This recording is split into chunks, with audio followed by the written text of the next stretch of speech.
Welcome back. Temple has amazing students doing incredible things, and we like to highlight those people. So our first Temple Spotlight of the season is a woman who made MTV headlines on The Real World, and most recently, The Challenge. Please welcome Aneesa Ferreira.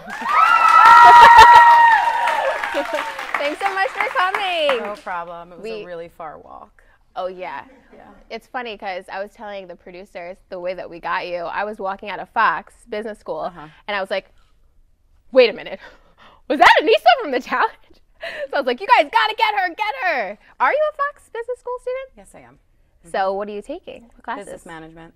Awesome. I'm not really sure if that's what I want to do, but I think after having some conversations earlier with people, maybe I should stay where I am with that. So. That's awesome. That's awesome. So I don't know if anyone knows, but Aneesa was one of the first episodes of The Real World back in the early 2000s. Wow, date me, please. Please. So we have this fossil on stage today.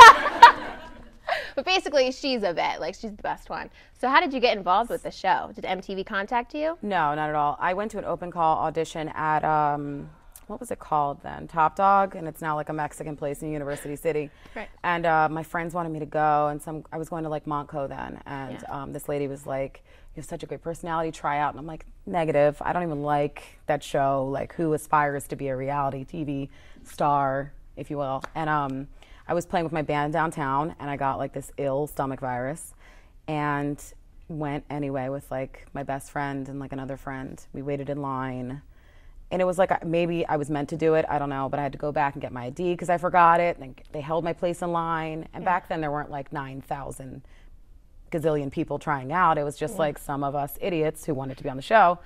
And I did that, and then from there it was just one audition, well, one interview after the next, and then I left in June. So that was February when I auditioned, maybe a little bit before that. Yeah, and you were a baby at the time. Explain 19. that experience. I was 19. I didn't drink, not that I should because it's illegal. But no, I didn't drink till like well into my 20s. But being in that atmosphere, like never had lived away from home.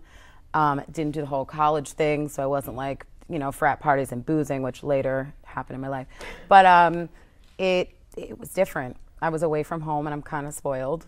So that was definitely a change for me. Yeah, and then you went on to do The Challenge for 11 seasons. Oh, I know. Oh my God, I don't know what happened. Would you ever go back and do it again?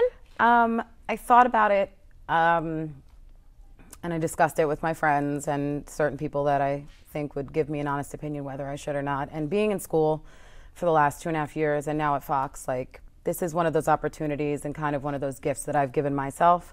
So I don't want to take that away from me. And it's like I can always go back and do a show. Right. They may not always be there, but there's opportunities for me in that kind of in that avenue. But I feel like my education's like the most important thing to me. So I'm not losing my financial aid for them. They don't pay for school. There are no benefits. There's none of that. So.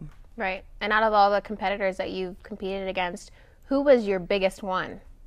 What do you mean, like? Out of all the seasons and all the people you've been against, like all the like duel and bloodlines and rivals. Like who was the most difficult? Yeah. I mean, I wouldn't say that I'm like a prideful person, but Laurel was a big one because one, I didn't like the reasons as to why she was upset with me, which it's in the past. And two, because she was 4 inches taller and, you know, 15 pounds heavier, 10 pounds heavier. So that was tough. And then if I were to lose to her, that would have just my ego would have been crushed. So that was a tough one. And I think competing against people that you care about is equally as tough. Right. And which one was your favorite? All the ones I won. All my favorites. Definitely. And this past the newest season, we're gonna get there. We're gonna go there. I don't want to go there. With the newest season, Johnny Bananas and Sarah. Oh, that one. That one. Okay. Yes. So Johnny had the chance to either give half of his winnings to Sarah or take it all for himself when they got to the end of it, and he decided to take it all for himself. How do you think he should have? Oh, I thought that was awful. I mean, I knew months before it happened because we all talk. Right. But I believe in forgiveness. I think it's like one of the most amazing things you can do for yourself and sometimes for other people. And it's a very healing thing.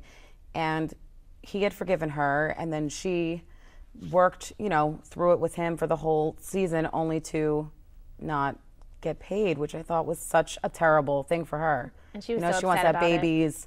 Yeah. You know what I mean? She just got married. She wants to go to grad school, and he's like in Lake Tahoe right now, like I don't know, on a lake, whatever. I don't know what he's doing, but he's spending money and like not doing. I mean, he does good things with it, but I would have done it for like TV purposes, and then got home and cut her a check. Right. You Right. know, And it was so sad as being a viewer and watching that and knowing that Sarah's so sweet. She deserved half that money. She did a lot for the team. What she did with him on the past one was not as bad. She gave him the opportunity. She just threw him in because who wants to compete against someone who's won 5 of them before in the final? You don't. You want your best chance. And I think he would have done the same to her. Very true. So you never know.